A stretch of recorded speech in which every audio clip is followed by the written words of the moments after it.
My name is Chris Allen Lee, and I'm here to show you what it's really like to run your own startup, work remotely, and try to balance life all at the same time.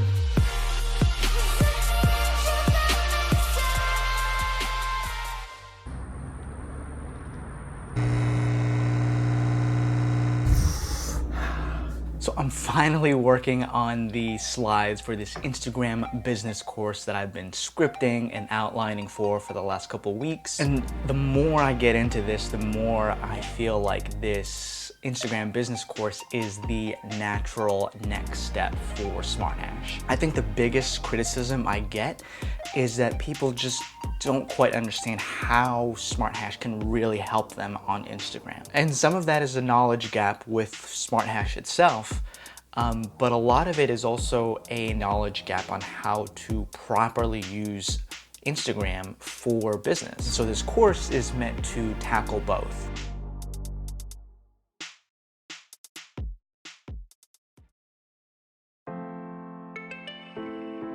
I think the worst thing about working remotely for me is that I can feel really isolated at times. There are some days where I won't talk to another human being until like 4 or 5 p.m. If the weather's really bad outside, I might not even step outside at all. So at times it can feel pretty lonely for sure.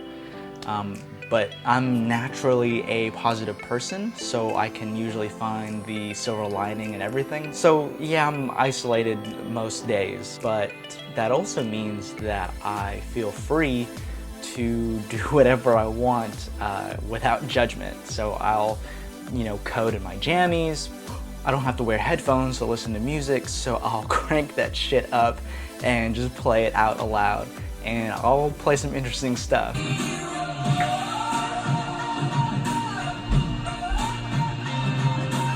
Love my Katy Perry, and I don't care. I'll just play it aloud. Who cares? There's nobody here. I'll play background movies that I love, like Tron Legacy, and I'll play that like on a loop. I basically know all the words. But if I ever do feel a little bit more down and I need a little bit more human interaction, I'll go ahead and work at Starbucks, make sure the headphones are off, and I'm in between doing some work. I'll talk to people and interact and get that interaction that I need, because I'm a human being and not a robot, and so that usually works for me.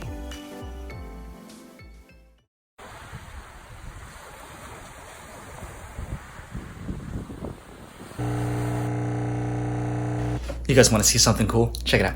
This is a slide that I've been working on, and I've got this cool animation talking about how you can use Instagram for your business and talking about the customer journey and going along each phase of the customer journey. I think it's cool to add little things like that to keep people engaged, maybe even entertain them while they're learning something.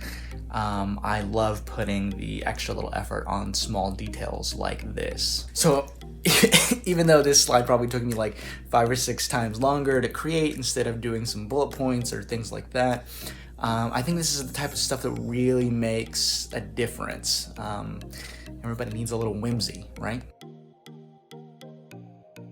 So for me, what makes something go from good to great, whether it's a piece of software or a restaurant or products or service, is that attention to the small details, the little things that add a little bit of magic and whimsy, things that most people think are irrelevant. I think that's what really pushes the envelope and makes things go from good to great. It's all about going beyond expectation. So think about it like this. If you're booking a dinner at a 5-star restaurant, you are already expecting the food to be good, and it might be some of the best dishes that you've ever had in your life, but it's still what you expect. You expect the food to be good because it's a 5-star restaurant.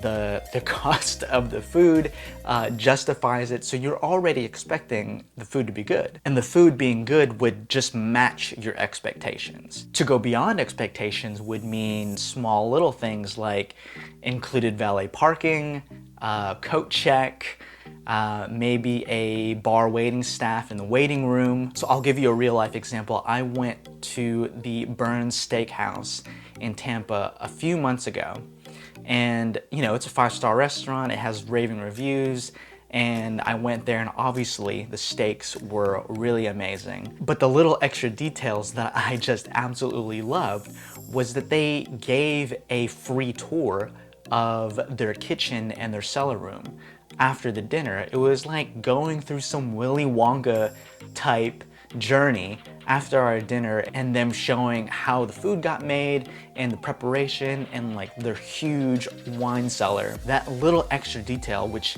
had absolutely nothing to do with the food, is what made me remember that place and what makes me recommend that restaurant to any and all steak lovers that I know. I mean, the steaks are good, but the whole experience was fantastic. If you love steak or Willy Wonka, you should check out Burns Steakhouse in Tampa.